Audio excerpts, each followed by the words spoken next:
ඉතිහාසයේ පුරාවට අපිට ගොඩාක් කතන්දර අහන්න හම්බ වෙනවනේ. ඒ කතන්දර ඇතුලේ සමහර කතා එන්න වෙනස් වෙනවා. හැබැයි සමහර පුරුදු තියෙනවා ඉතිහාසය කොච්චර වෙනස් වුණත් එහෙම ලේසියෙන් ඒ පුරුද්ද නම් වෙනස් වෙන්නේ නැහැ. ඉතින් අද කියන්න යන්නේ අන්න එහෙම ලේසියෙන් වෙනස් නොවිච්ච පුරුද්දක් ගැන. ඉස්කෝලේ යන කාලේ මම ඉගෙන ගන්නවටත් වඩා වැඩිපුරම කරපු දෙයක් තමයි පාසල් විවාද කියලා කියන්නේ. කොමාරි මේ පාසල් විවාද කියන කාරණාව මම එක වසරේ ඉඳලා ඉගෙනගත්ත පාසල් භූමිය වෙනස් කරා. ඒ විදිහට මං ආවා මහනුවර කිංසුඩ් විද්‍යාලයට. මගේ ඉස්කෝලේ එහෙම නැත්නම් කිංසුඩ් විද්‍යාලය ඇතුලේ විවාද කියලා කියන්නේ මා හිතනවට වඩා මාර ලොකු කාරණාවක්. ඒක එහෙම වචනේ විස්තර කරන්න බෑ ඇත්තට. ඒක මාර ලොකු උපසංස්කෘතියක්, මාර ලොකු මානව සම්බන්ධතාවයක්, මාර ලොකු ආත්මීය බැඳීමක්. අවුරුදු ගානක් පුරාවට අපේ ඉස්කෝලේ ඩිබේටින් ටීම් එක ඇතුලේ ගොඩාක් මුණු අපිට දකින්න ලැබුණා. හැබැයි මේ මුණු විවාද කතා කරලා එහෙම නැත්නම් ඩිබේට් කතා කරලා අවසන් වුණාට පස්සේ ඒ මුණු එහෙම යට ගියේ නැහැ. ඒ විවාදකයෝ ආයෙත් පාසලේ විවාද වෙනුවෙන් එකතු වුණා. ඉතින් ඒ විදිහට අවුරුදු ගානක් පුරාවට ඉස්කෝලේ නාමය වෙනුවෙන් එකතු වෙච්ච විවාද සහෝදරත්වය, විවාද පවුලක් අපේ ඉස්කෝලේ තියෙනවා. අපේ ඉස්කෝලේ අයියලාගේ කාලේ ඉඳලා වැඩිපුරම අපිට අහන්න ලැබිච්ච තරගාවලියක් තියෙනවා ලංකාවේ ඇතුලේ ටූර්නමන්ට් එකක් තියෙනවා. ගාල්ල මහින්ද විද්‍යාලය සංවිධානය කරන FL උඩ්ඩට් එහෙම නැත්නම් ෆ්‍රැන්ක්ලින් උඩ්ඩට් අනුස්මරණ විවාද තරගාවලිය. ඉතින් මේ ඩිබේටින් ටූර්නමන්ට් එක ගැන අපේ අයියලා ඉස්සර ඉඳලා හරියට රහ කතා කියනවා. ඒ ටූර්නමන්ට් එකට ගියපු හැටි, ඒ ටූර්නමන්ට් එක කතා කරපු හැටි, ඒ ටූර්නමන්ට් එක කතා කරද්දී වෙච්ච රහ කතා සහ එයාලා කියනවා වෙන ඩිබේටින් ටූර්නමන්ට් වගේ නෙමෙයි. ඒක කතා කරද්දී එතන තියෙන්නේ වෙනම ෆීලිං එකක්, වෙනම වයිබ් එකක් කියලා. ඉතින් අපි වෙන ආසාවෙන් හිටියා ඒ වයිබ් එක ගන්න. හැබැයි වසර ගණනාවකින් අවුරුදු ගානකින් ඒ ටූර්නමන්ට් එක සංවිධානය වෙනවා. කොහොම හරි අවුරුදු ගානකට පස්සේ 2025 ගාල්ල මහින්ද විද්‍යාලය දැනුම් දෙනවා අපි ආයෙත් ෆ්‍රැන්ක්ලින් උඩ්ඩට් ඩිබේටින් ටූර්නමන්ට් එක කරනවා කියලා. කොහොම හරි 2025 ජනවාරි මාසේ අපි ගියා ගාල්ලට ඒ FL උඩ්ඩට් ඩිබේටින් ටූර්නමන්ට් එක කතා කරන්න ගාල්ල මහින්ද විද්‍යාලයට. කොහොම හරි ගාල්ල මහින්ද විද්‍යාලය ඇතුලේ තිබ්බේ මේ විවාද තරගාවලියෙම වෙන්වෙච්ච අමුතුම ෆීලිං එකක්, අමුතුම වයිබ් එකක් අපිට දැනෙන්න පටන් ගත්තා. කොටින්ම කියනවා නම් අවුරුදු ගානක් පුරාවට කතා කරපු ඩිබේට් වලට වඩා මේක ඇතුලේ ඩිබේට් කතා කරද්දී අපිට වෙනම ෆීලිං එකක් එන්න පටන් ගත්තා. ඇත්තටම අපිට තේරුණා අපේ අයියලා එච්චර රහට මේ කතාව කිව්වේ ඇයි කියලා. මොකද ඒ කතාව ඇත්තටම රහයි. කොහොම හරි අපි ටූර්නමන්ට් එකට ගිහිල්ලා ගාල්ල ඇතුලේ වෙනම විදිහට දකුණු රටේ සංස්කෘතියත් එක්ක විවාදේ කතා කරලා අපි second round, third round, first round ඔය කියන හැම රවුන්ඩ් එකම දිනලා ග්‍රෑන්ඩ් ෆිනාලේ එකට සිලෙක්ට් වුණා. දික්ටාව ආවා, A level ප්‍රශ්න ආවා, ඊට පස්සේ තවත් එක ප්‍රශ්න ආවා. ඒ නිසා අපිට FL උඩ්ඩට් එකේ ෆයිනල් එක 2026ට කාල දාන්න උනා. කොහොම හරි අපි 2026 ගියා FL උඩ්ඩට් තරගාවලියට. ඒ ගියපු ගමන ගැන තමයි මේ vlog එකේ තියෙන්නේ.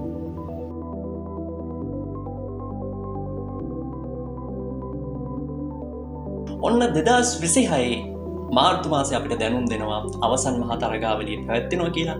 ඉතින් අවසන් මහා තරගාවලියට සුදුසුකම් ලැබලා තිබ්බේ අපි, ඒ කියන්නේ මගේ ඉස්කෝලේ වෙච්ච කිංසුඩ් එක සහ කොළඹ සිරිමව බණ්ඩාරනායක විද්‍යාලය. ඉතින් අපි දෙකල්ල සුදුසුකම් ලැබලා තිබ්බා. ඉතින් මේ සුදුසුකම් ලැබලා තියෙන කියන කතාවත් මාර වැදගත් සහ මාර ඉතිහාසාත්මක කතාවක් අපේ ඉස්කෝලේ විවාද වලට. මොකද පිට දෙවතාවක් FL උඩ්ඩට් ටූර්නමන්ට් එකේ චැම්පියන්ෂිප් එක දින්නේ අපේ ඉස්කෝලේ කිංසුඩ් එක.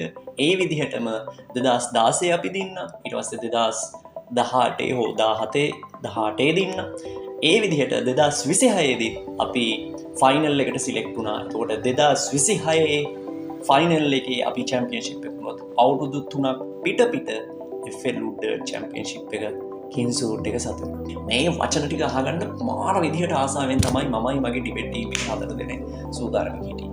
කොහොම හරි මාර තිගැස්මකින් තමයි මේ තරගාවලියට අපි යන්න සූදානම් වුණේ. ඉතින් බලාපොරොත්තු ගොඩාක් හිතේ තියාගෙන 2026 මාර්තු මාසේ ඉරිය සිකුරාදා දවසක අපි උදේ 7ට මහනුවරින් ගාල්ලට පිටත් වෙන්න. ගාල්ලට නෙමෙයි ගියේ. අපි මහනුවර ඉඳලා කොළඹට පිටත් වෙන්න පස්සේ නෑ. දැන් බලනවා ඇති ඉතින් මේ ගාල්ලේ තියෙන ටූර්නමන්ට් එකටයි කොළඹට යන්නේ කියලා. කොළඹට ගිහිල්ලා ගාල්ලට යන්න පුළුවන් ඕනේ ඉතලා. කෙලින්ම යන්න පුළුවන්. කොහොම හරි අපි ටූර්නමන්ට් එකට කලින් කොළඹ ගියා. අපේ ආදි විවාදකයෙක් වෙච්ච අයියා කෙනෙක්ගේ ගෙදරට කියන්නේ අයියා නැවතිලා ඉන්න තැනට ගිහිල්ලා එහෙ තමයි රෑගෙව.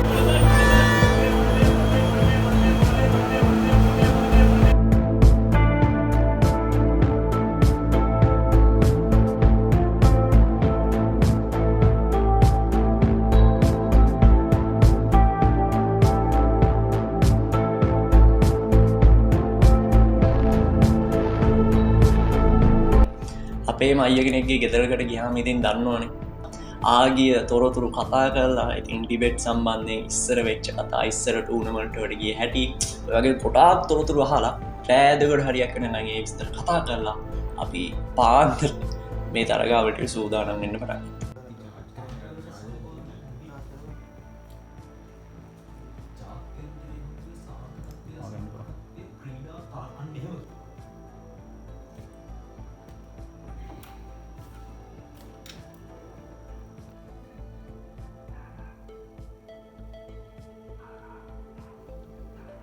Mungkin hari kabagan.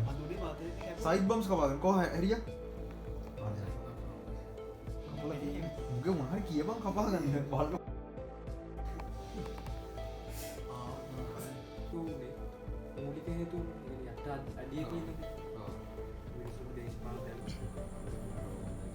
Mata siri. Aku tu arah tadi balas gaya kerana ni. Itu. Oh. Nah, और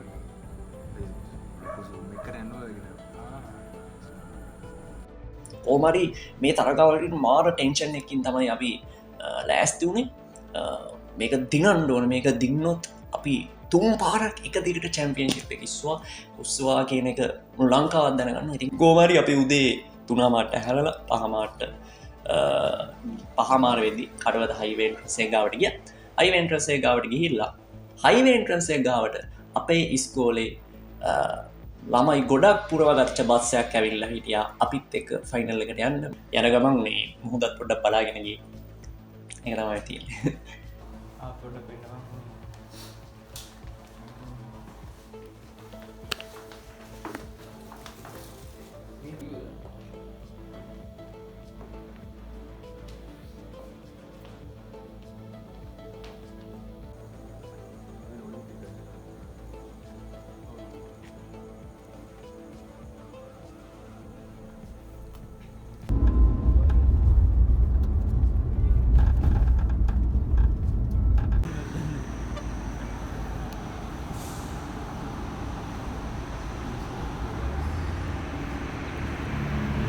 විතරක්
කොහොමරි ඔන්න දවසේ ආරම්භයේදීම අපි ආවා පුටාක් බලාපොරොත්තු තියාගෙන හිටපු ඒ මොහොතට. ඒ තමයි ගාල්ල මහින්ද විද්‍යාලය සංවිධානය කරන FL උඩර් තරගාවරයේ අවසන් මහා තරගයට.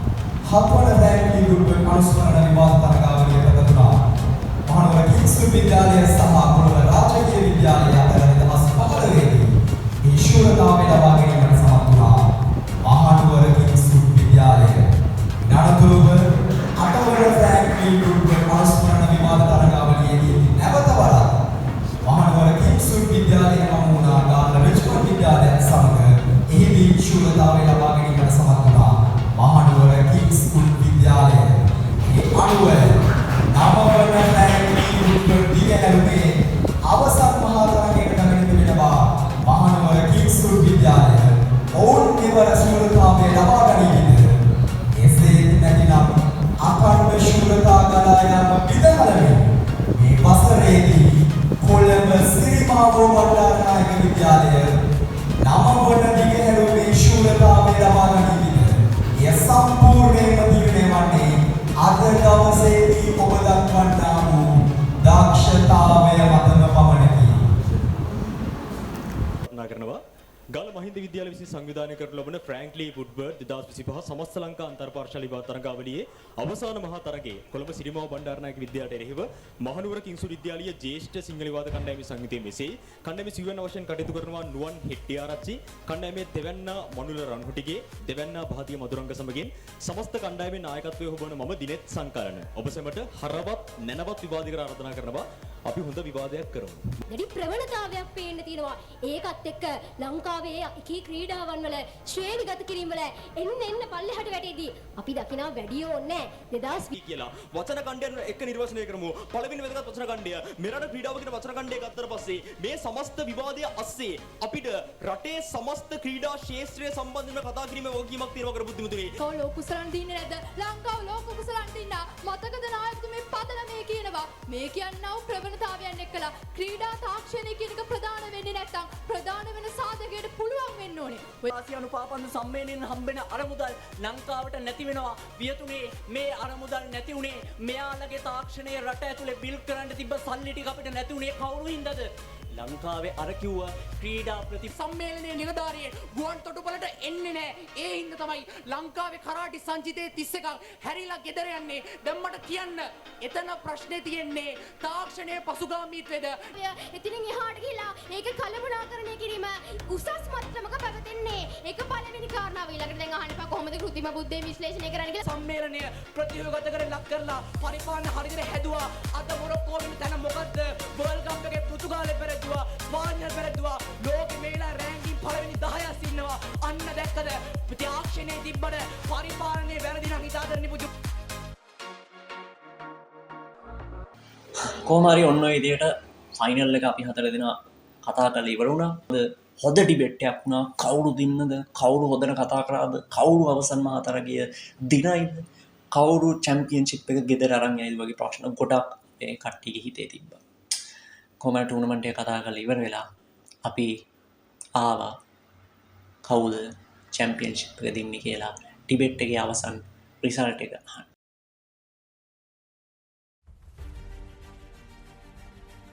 පාසල් දෙකක ඒ උඩටුන ගැටි ජයග්‍රාහී ලෙස අද දවසේදී එක් පාසලක් පුරාගෙන ඉවරයි.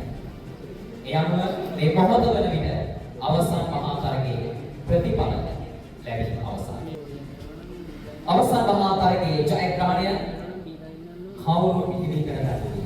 ඒ කොළඹ සිරිමාව බණ්ඩාරනායක විද්‍යාලයද?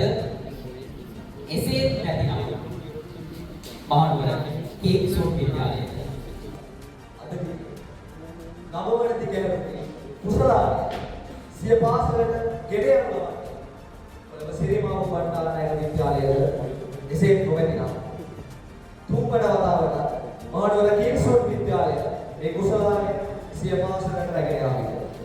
ෆ්‍රැන්ක්ලි වුඩ්වර්ඩ් අනුස්මරණ සමස්ත ලංකා අන්තර්පාඨශාලීය විවාද තරගාවලියේ 9 වන දිගහැරුමෙහි අවසන් මහා තරගයේ විනිශ්චය මණ්ඩලයේ 5-2ක් වූ බෙදුණු තීරණයකට අනුව අද දිනේ ශූරතාවය හිමි කරගනු ලබන්නේ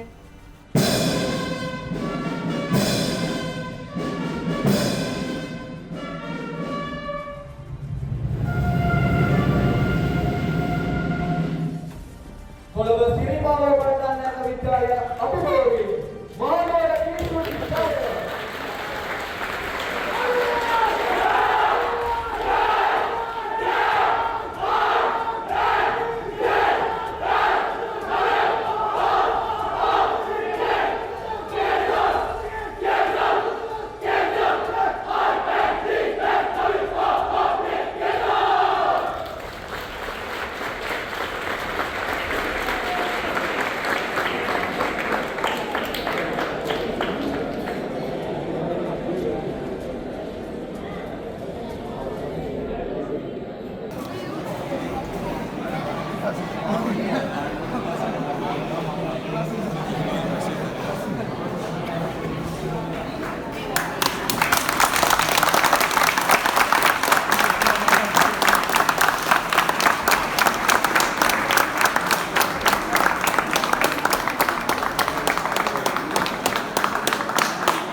ඔන්න ඕක තමයි මම පටන් ගන්න කිව්වේ. කතා කොච්චර වෙනස් වුණත් ඉතිහාසෙ පුරාවට සමහර පුරුදු තියෙනවා එහෙම ලේසියෙන් වෙනස් වෙන්නේ නැති. ඉතින් ඒකට හොඳ උදාහරණයක් තමයි FL උඩ තරගාවලියේ පිට තුන් පාරක් ආවසන් මහා තරගාවලියේ ශූරතාවය අපි ආයෙත් 2026 දී අපේ ඉස්කෝලේ කින්සුඩ් එක අරන් යන්න සමත් වුණා. ඉතින් මේක මාර හිස්ටරිකල් දවසක්, මාර සතුටු හිතෙන දවසක්. මට එහෙම ලේසියෙන් අමතක වෙන්නේ නැති දවසක් තමයි මේ දවස. කොහොමරි අපි තරගයේ දිනලා කෙලින්ම නුවරාවද නෑ. නුවර එන්න කලින් අපි අපේ ටීම් එක තුලේ වැදගත් සමාජිකයෙක්ට පොඩි සර්ප්‍රයිස් එකක් දෙන්න ලෑස්ති කරලා තිබ්බා. නැත්තම් මේක මෙහෙම නෙමෙයි කරන්න හිතන් හිටියේ. කොහෙද ඉතින් අපේ උන් ඒක කරන්න පුළුවන් නේ.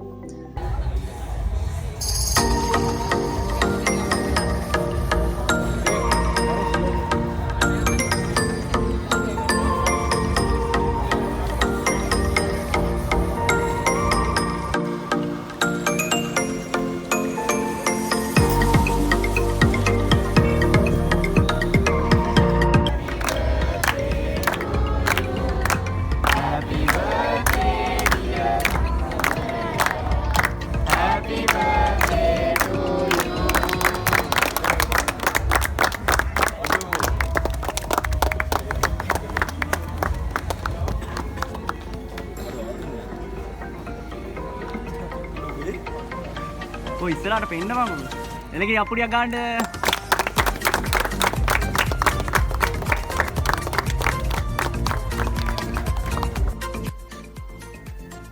කොහොමරි අපේ ටීම් එකේ කැප්ටන් වෙච්ච ඔයාලා නම් මෙයාව දන්නවා. කලින් මගේ channel එක බලලා තිනවනේ. මගේ කලින් බාති channel vital vlogs මෙයාව දැකලා තිනවා. ඉතින් කොහොමරි අපේ ටීම් එකේ කැප්ටන් වෙච්ච දිනෙට අපි දුන්නා බර්ත්ඩේ පාටි එකේ මොනවාද early birthday surprise එක. මේ මොකද බර්ත්ඩේ එක තියෙන්නේ තිබ්බේ පහවදා. ඉතින් පහවදා අපි රෑ 12 වෙද්දී අපි හැමෝම එක විදිහට හිටියොත් අපි පොඩි සර්ප්‍රයිස් එකක් දෙන්න කියලා හිටියේ. උනාට ඒක හරි ගියේ නෑ. කොහොම හරි අපි බර්ත්ඩේට කලින්ම බර්ත්ඩේ එක ලබන්නත් කලින් අපි යාට සර්ප්‍රයිස් එකක් දුන්නා.